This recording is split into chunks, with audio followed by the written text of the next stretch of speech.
And I know that anyone who's ever changed their lives and changed the world knows that they have this superpower.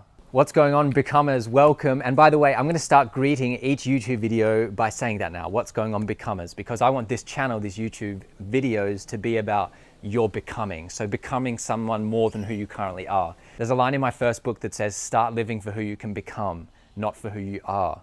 When you live for who you can become, you become more of who you are. Think about that. So if you want to move toward your future quicker, if you want spiritual depth, if you want more direction, more focused direction in your life, then you've come to the right place. Today, we're going to speak about one of the biggest fears that people have. And it's not the first one, because I think the first one is just this general term, and that it's that term of when you start changing, when you feel your life start changing, a lot of people think, oh, I don't want to leave what I currently do. I don't want to leave this group of friends because I have this FOMO thing. And it's that word FOMO, this fear of missing out. But we're not going to talk about that today, because I think what FOMO actually stems from is something that could turn into one of your greatest superpowers. I know it turned into one of my greatest superpowers. And I know that anyone who's ever changed their lives and changed the world knows that they have this superpower. And so if you have this FOMO thing, if you are afraid to change your life because you're afraid to let go of groups of friends or people that you usually hang out with, clubs you usually go to, whatever, parties you usually go to, whatever it is, I want you to understand that it's a lot deeper than that. It doesn't, you changing your life, it doesn't stem from this fear of missing out. It actually stems from, so this FOMO thing, it does not stem from that.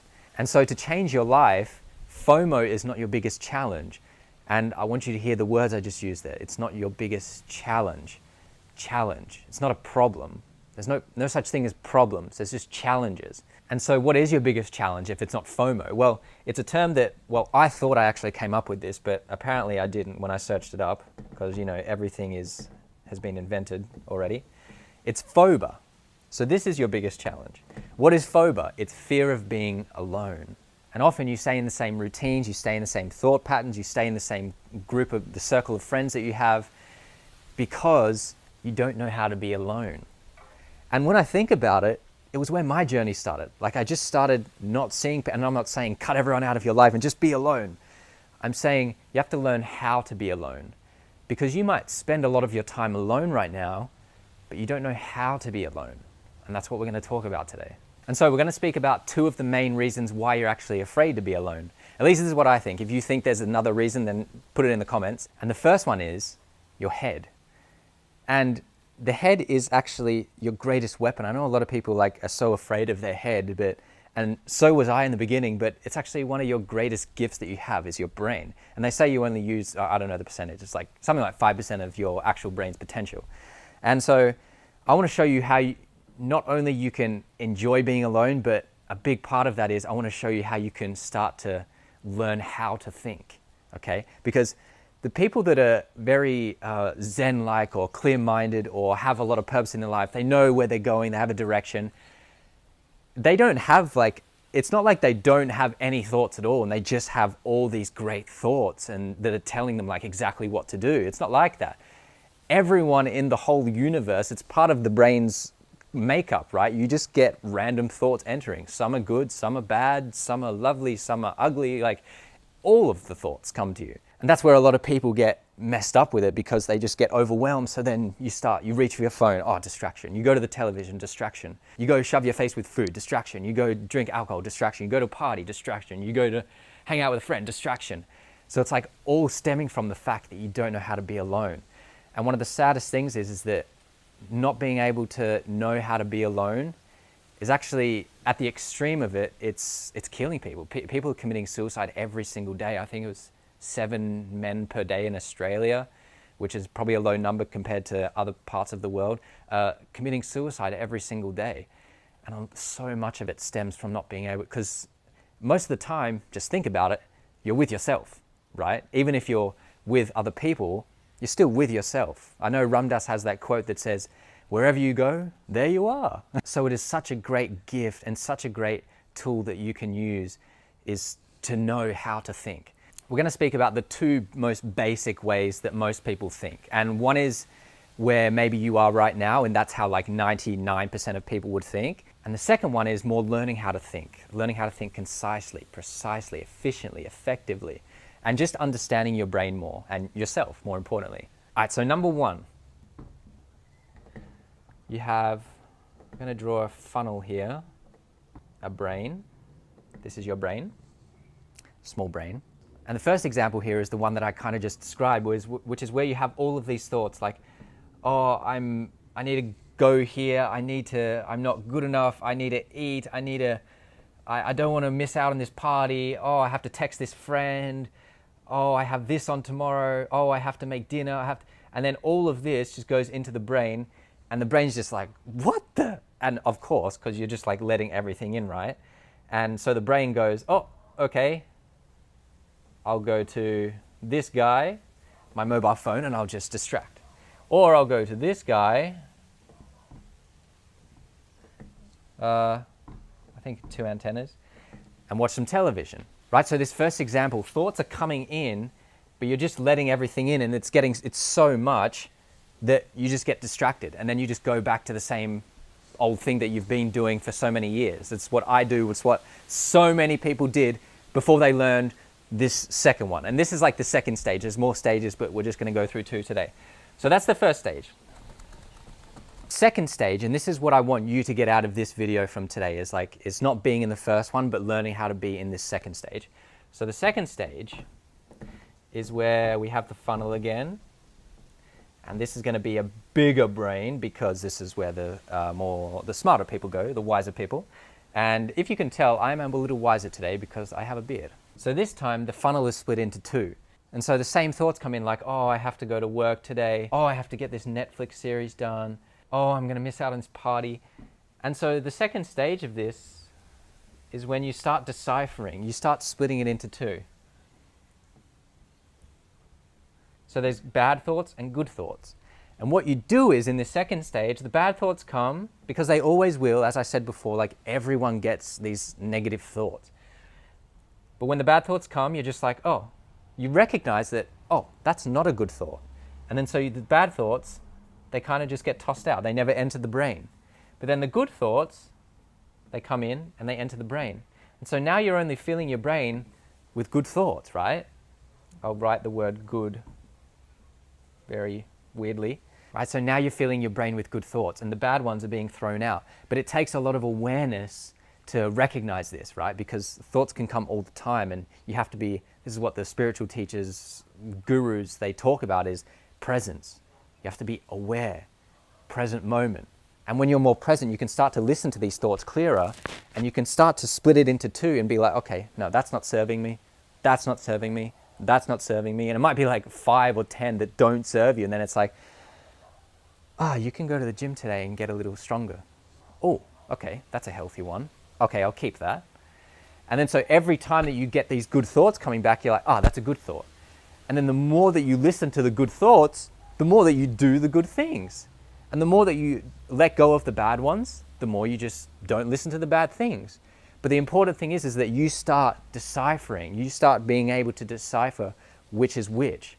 Or else it just gets like the first stage, right? It just gets all muddled, you get overwhelmed, you go to distractions, everything goes backwards, right? But this one actually starts getting your life moving forward. You split things into 2. It's so simple, but a lot of people don't know about it. I hope it helps you today. All right, so that was the first reason why you might be afraid to be alone, your head, which I think is the main one for nearly everyone. And the second reason that you might be afraid to be alone is I forgot what it is, so I'm going to look at my notes. You're afraid to be nobody, right? I had this, I'm going to be very transparent with you guys. I haven't drank, taken a drug, gone to a party, or any of that for 5 years. Round of applause. No, and I'm not against any of that, but I think my life completely changed when I went to this other side. And the reason that I preach it so much, this like letting go of all of these pleasures, is because I know how this feels in this position that I'm in. And that's what I want for other people to feel too. That's what I want for you to feel. Okay, so you're afraid to be nobody. Now, this comes a lot back to your identity, right? Like when you go to a place and you hang around with the same certain people, they know you by your past. right? When you go to your job knows you, the people in your job know you from the past. And so when you go out to these things, it's funny, this FOMO thing that I heard that I was talking about at the start, that when I realized that when I went to meet with people, most of the people that I was meeting with either just relate over, and I still hear it in cafes too, when I go to cafes, that most people just relate over complaints and they just talk about their past. That's all people do, mostly. And when I started getting into conversations about more growth and future orientated, so many things started changing. Now, can you keep this a secret? I had this LSD trip 5 years ago because I was quite into psychedelics at the time. They were teaching me a lot of things.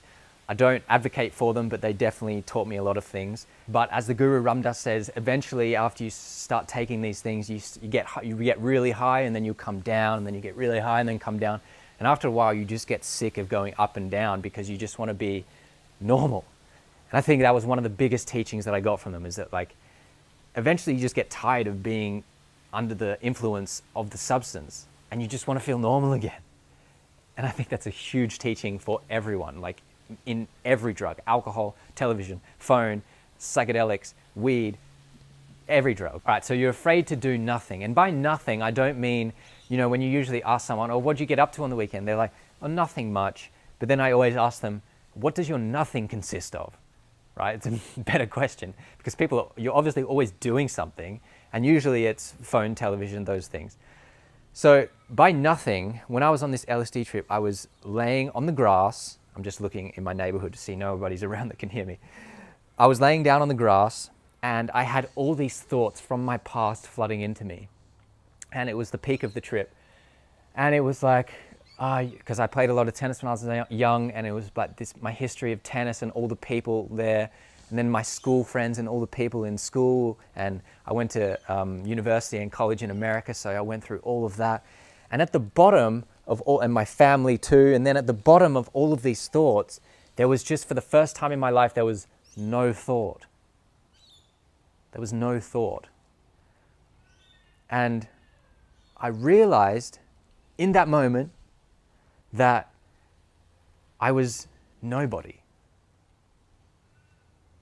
And I know that sounds weird, but I was nobody. For the first time in my life, I didn't have to be someone. I didn't have to do anything. And I felt more like myself than ever.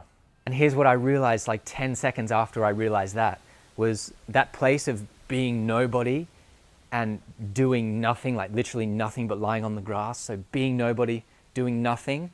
From that place, I could be anybody. I could do anything. I don't have to go see these friends. I don't actually have to go to this job. I can actually walk wherever I wanted to go. And it doesn't mean from this position of being nobody, doing nothing, and then finding out that you can be anyone and do anything. It doesn't mean that you're like, oh wow, I could be the next Michael Jordan. But then like you look at yourself and you're like 5'10" and you're like me, you have red hair, right? It's like, no, it's not gonna work. But just that thought, it gave me so much freedom. And so where these two tie in together is, if you start like we did before, we draw the funnel and the big brain, this is mega brain, and we start funneling the thoughts. So this is the bad, this is the good, and the good come in here and they feed into the brain, the bad come in and they trickle out. If you start feeding your brain with this good, but you also have realized that you can be anyone, do anything, then your brain literally feeds you into that way of life. And then from that place, you can start becoming who you want to be. And so what happens here is it's this stripping of identity. It's like the snake shedding its skin, the phoenix burning off its feathers, whatever phoenixes do. It's like Jesus when he got rebirth. It's just this rebirth. You can be anyone, you can do anything. And that's why I'm letting you know what these drugs taught me, because they are great teachers, these drugs, but you also don't have to do them. You can just look at other people who've already done them and extract the teachings that I've got into your own life. It's actually on my tattoo as well. If you've been watching my videos, that you might be wondering, what are your tattoos? And I'll just go through these two. You have to find out later what these ones are. But these two are death and then life. And it's this rebirth. It's what happened on this LSD trip, this spiritual journey that I've been on. It's like you have to die before you can live. You have to die to who you've been in order to live for who you can be. And so I hope you've enjoyed this video. Don't forget to like and subscribe and do all that stuff. Let me know in the comments if you've done a trip or you're thinking about psychedelics or just any realizations, revelations that you got from this video. I would very much appreciate that. I look at every comment just because my YouTube channel is so tiny right now. And my last name is Little, by the way, spelled with a Y, so it's very fitting, don't you think? And I want to finish this video today by saying a quote from Ram Dass, a spiritual teacher, who says that the mind is a lousy master, but it is a great servant. The mind is a lousy master, but it is a great servant. So if you apply what you've learned today in this video, the bad not entering the brain, it's like, that doesn't serve me, but the good entering, that's when your mind can become your servant. Or else it's stage one, the mind is the master, it rules you, whereas you can rule your mind, and this is how you do it. I hope this video did wonders for your world. As always, guys and girls, be kind, be caring, be courageous. I'll see you in the next video. By the way, let me know if you like this arena that we're in, this new arena.